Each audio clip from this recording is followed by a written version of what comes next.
আসসালামু আলাইকুম প্রিয় বন্ধুগণ, আপনারা নিশ্চয়ই জানেন যে ইরানের ইসলামী বিপ্লবী গার্ড কর্পস আইআরজিসি শনিবার এক তথ্য বিবরণীতে জানিয়েছে যে তাদের নৌবাহিনীর বিশেষ তৎপরতায় অর্থাৎ র্যাপিড রিয়াকশন ইউনিটগুলি উপসাগরীয় এলাকায় একটি তেল ট্যাঙ্কার তালারা আটক করেছে।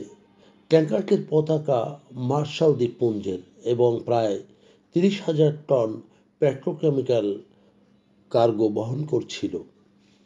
আইআরজিসি আরও জানিয়েছে অভিযানটি একটি আদালতি নির্দেশনা অনুযায়ী করা হয়েছে। তারা বলেছে ট্যাঙ্কার অনুমোদিত কার্গো বহন করছিল। তারা আরও উল্লেখ করেছে যে ট্যাঙ্কারটি সিঙ্গাপুর অভিমুখে গমনের উদ্দেশ্যে ছিল। মার্শাল দ্বীপপুঞ্জের পতাকাধারী এই ট্যাঙ্কারের দিকে আইআরজিসি নৌবাহিনী মনিটরিং শুরু করেছিল।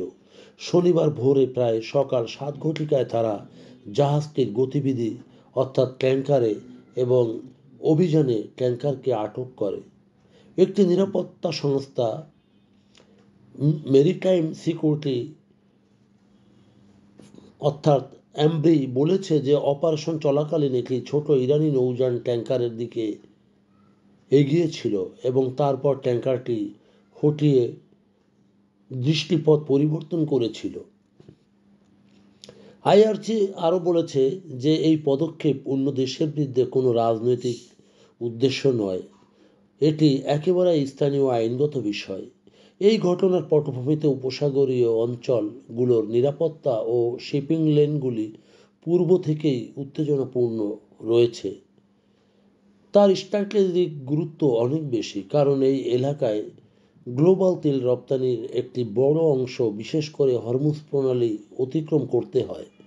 হরমুজ প্রণালী বিশ্বের গুরুত্বপূর্ণ তেল ও ট্রানজিট পথগুলোর মধ্যে একটি।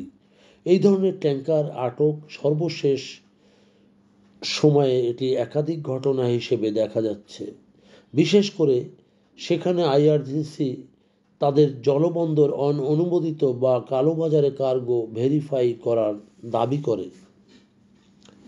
আইআরজিসি তার ঘটনাটি আন্তর্জাতিক মনিটর এবং নেভাল নিরাপত্তা ব্যবসায়ের দৃষ্টি আকর্ষণ করেছে। বিশেষ করে অনেক ব্যবসায়ী ইরানের এই ধরনের অভিযান বা জ্বালানি সামরিক কূটনৈতিক কৌশল হিসাবে ব্যবহার করছে বলে ধারণা করছে।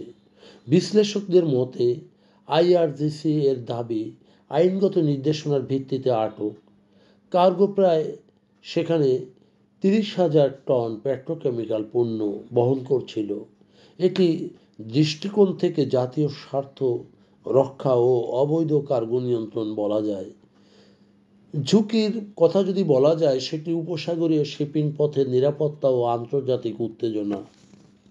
প্রিয় বন্ধুগণ, যদি আমাদের এই তথ্য গল্প আপনার ভালো লাগে তাহলে লাইক এবং শেয়ার দিন এবং এখন আজ আমাদের সঙ্গে থাকার জন্যে ধন্যবাদ।